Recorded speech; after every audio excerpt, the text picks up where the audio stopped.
যুক্তরাজ্যবাসীর পক্ষ থেকে বক্তব্য রাখার জন্য, প্রবাসীদের পক্ষ থেকে বক্তব্য রাখার জন্য অনুরোধ করছি জনাব মওদুদ হাসান। আসসালামু আলাইকুম ওয়া রাহমাতুল্লাহি।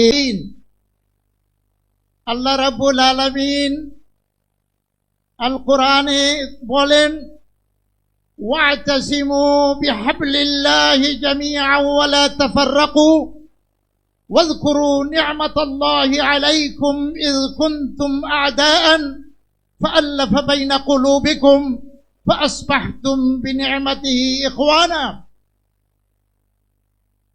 আজকে বাংলাদেশ জামাতে ইসলামী উদ্যোগে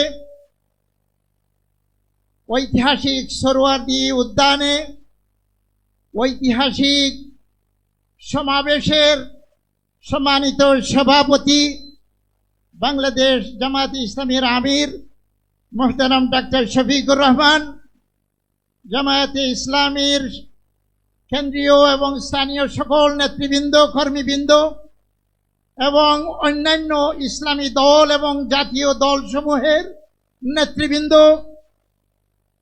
মঞ্চে উপস্থিত আছেন। সময় অতি অল্প, এই ঐতিহাসিক সোহরাওয়ার্দী উদ্যানে আজকে যারা আপনারা উপস্থিত হয়েছেন, আপনারা কি ইসলাম চান? ইনশাআল্লাহ। এই ইসলামকে যদি রাষ্ট্রীয়ভাবে প্রতিষ্ঠিত করতে হয় তাহলে আমাদের সবাইকে একত্রিত হতে হবে।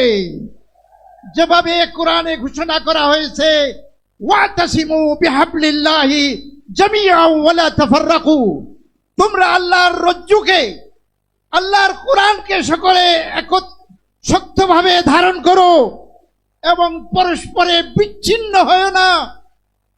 এবং আল্লাহ রাব্বুল আলামিনের নিয়ামত যে তোমরা পরস্পরের শত্রু ছিলে এবং তিনি তার দয়ায় তোমাদের অন্তরগুলাকে একত্রিত করে দিয়ে ভ্রাতৃত্ব সৃষ্টি করেছেন এবং তোমরা ভাই ভাই হয়ে গিয়েছো। আজকে বাংলাদেশের সার্বভৌমত্ব এবং স্বাধীনতাকে রক্ষা করার জন্য বাংলাদেশের সকল জনসাধারণ, সকল নাগরিক, সকল রাজনৈতিক দল, সকল ইসলামী শক্তি দল সকলে যদি একত্রিত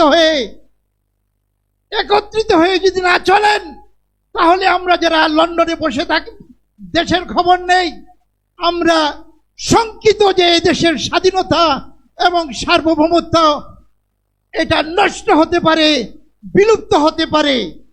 সেই জন্য আমাদেরকে একত্রিত হতে হবে, একত্রিত হয়ে আমাদেরকে কাজ করতে হবে স্বাধীনতাকে রক্ষা করার জন্য, রাষ্ট্রীয়ভাবে সমাজে ইসলাম প্রতিষ্ঠা করার জন্য আমাদেরকে কাজ করতে হবে। আপনারা কাজ করতে, ইসলামের জন্য কাজ করতে রাজি আছেন? ইনশাআল্লাহ। ইনশাআল্লাহ। ইন্নাল্লাহা লা ইউগাইয়িরু মা বিকাওমিন হাত্তা ইউগাইয়িরু মা বিআনফুসিহিম। কোনো পরিবর্তন হবে না, কোন জাতির পরিবর্তন হয় না যদি সেই জাতি নিজেরা নিজেদের পরিবর্তন না করে।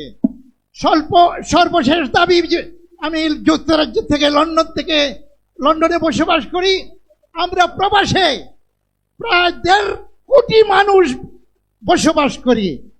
আমেরিকা, যুক্তরাজ্য, ইউরোপ, মধ্যপ্রাচ্যের দেশসমূহ, সৌদি আরব, কুয়েত এবং অন্যান্য দেশসমূহে, মালয়েশিয়া সহ সারা দুনিয়ায় যে সমস্ত প্রবাসীরা আমরা বাস করি, আমরা বাংলাদেশের নাগরিক।